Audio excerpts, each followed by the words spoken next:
अस्सलाम वालेकुम भाई साहब। वालेकुम भाई साहब की हाल चाल है? अल्हम्दुलिल्लाह शुक्र अल्लाह दा तबीयत से ठीक है? दुआ चाहिए ठीक ਤੇ ਕੀ ਸੂਰਤ ਹਾਲ ਹੈ ਕੋਰੋਨਾ ਵਾਇਰਸ ਦੀ?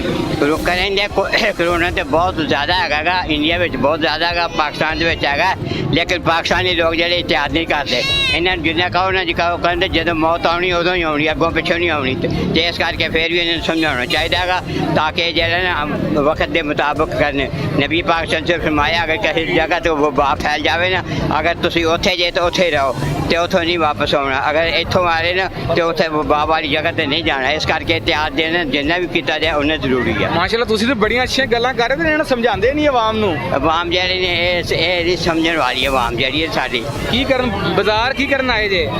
ਨਹੀਂ ਬਾਜ਼ਾਰ ਸਾਡੀਆਂ ਦੁਕਾਨਾਂ ਹੈਗੀਆਂ ਤੁਹਾਡੀਆਂ ਆਪਣੀਆਂ ਦੁਕਾਨਾਂ ਨੇ? ਦੁਕਾਨਾਂ ਹੈਗੀਆਂ ਹਾਂ ਉੱਥੇ ਮਾਸਕ ਵਗੈਰਾ ਲਗਾ ਰਹੇ ਹੋ ਆਵਾਮ ਨੂੰ? ਹਾਂ ਹਾਂ ਮਾਸ ਡੱਬੇ ਰੱਖੇ ਨੇ ਮੁਫਤ ਦੇਣਾ ਮੈਂ ਉੱਥੇ ਦੁਕਾਨ ਤੇ ਤਾਂ ਫ੍ਰੀ ਦਿੰਦੇ ਆ ਆਵਾਮ? ਹਾਂ ਹਾਂ ਜਿਹੜੇ ਸਾਡੀ ਦੁਕਾਨ ਚ ਆਉਂਦੇ ਨੇ ਨਹੀਂ ਹੁੰਦੇ ਉਹਨੂੰ ਦੇ ਦੇ ਲਾ ਲਓ ਤੇ ਲੋਕਡਾਊਨ ਲੱਗ ਰਿਹਾ ਤੇ ਫਿਰ ਸੂਰਤ ਹਾਲ ਕੀ ਕਹਿਣਾ ਚਾਹ ਰਹੇ ਹੋ ਤੁਸੀਂ ਹੁਕੂਮਤ? ਨਹੀਂ ਹਕੂਮਤ ਨੂੰ ਅਸੀਂ ਕੀ ਕਹਿਣਾ ਜੀ ਹਕੂਮਤ ਕਰਦੀ ਬਿਹਤਰ ਕਰਦੀ ਹੈ ਹਕੂਮਤ ਆਵਾਮ ਵਾਸਤੇ ਬਿਹਤਰ ਕਰਦੀ ਹੈ ਲੇਕਿਨ ਸਾਡੇ ਆਵਾਮ ਜਿਹੜੇ ਸਮਝਦੇ ਨਹੀਂ ਗੇ ਇਸ ਆਵਾਮ ਨੂੰ ਜਿਹੜਾ ਨਾ ਸਮਝਣਾ ਚਾਹੀਦਾ ਹੈਗਾ ਤਾਂ ਕਿ ਜਿਹੜਾ ਜਿੰਨਾ ਇਤਿਹਾਦ ਹੋਏ ਕਰੇ ਹਕੂਮਤ ਜਿਹੜੀ ਆਵਾਮ ਵਾਸਤੇ ਕਰਦੀ ਹੈ ਤਾਂ ਕਿ ਜਿਹੜੀ ਇਸ ਬਿਮਾਰੀ ਤੋਂ ਜਿਹੜੇ ਲੋਕੀ ਜਿਹੜੇ ਬਚ ਜਾਣ ਥੋੜ੍ਹਾ ਬਹੁਤਾ ਇਹਨਾਂ ਨੂੰ ਘਰਾਂ ਚੋਂ ਬਾਹਰ ਜਿਹੜਾ ਨਹੀਂ ਨਿਕਲਣਾ ਚਾਹੀਦਾ ਨਾ ਘਰਾਂ ਦੇ ਵਿੱਚ ਰਹਿਣਗੇ ਮਹਿਫੂਜ਼ ਰਹਿਣਗੇ ਆਪ ਵੀ ਮਹਿਫੂਜ਼ ਰਹਿਣਗੇ ਇਹਨਾਂ ਦੇ ਬੱਚੇ ਵੀ ਮਹਿਫੂਜ਼ ਰਹਿਣਗੇ। ਕਿੰਨੀ ਏਜ ਹੋ ਗਈ ਤੁਹਾਡੀ? ਕਿੰਨੀ ਉਮਰ ਹੋ ਗਈ ਤੁਹਾਡੀ? ਮੇਰੀ ਹੋ ਗਈ 82-83 ਸਾਲ ਹੋ ਗਈ ਆ ਤੇ ਇੱਥੇ ਦੁਕਾਨ ਹੀ ਪਾਈ ਹੋਈ ਉਦੋਂ ਦੀ? ਆਹ ਦੁਕਾਨ ਆਹੋ ਮੈਂ 1958 ਦੇ ਵਿੱਚ 10ਵੀਂ ਦਾ ਇਮਤਿਹਾਨ ਦੇ ਕੇ ਨਾ ਤੇ ਕੋਟਿਓਂ ਆਇਆ ਸੀ ਉੱਥੇ ਦੁਕਾਨ ਲਈ ਉਦੋਂ ਦੀ ਉਹੀ ਦੁਕਾਨ ਹੈ ਕੋਇਟਾ ਚੋਂ ਆਏ ਹੋ ਇੱਥੇ?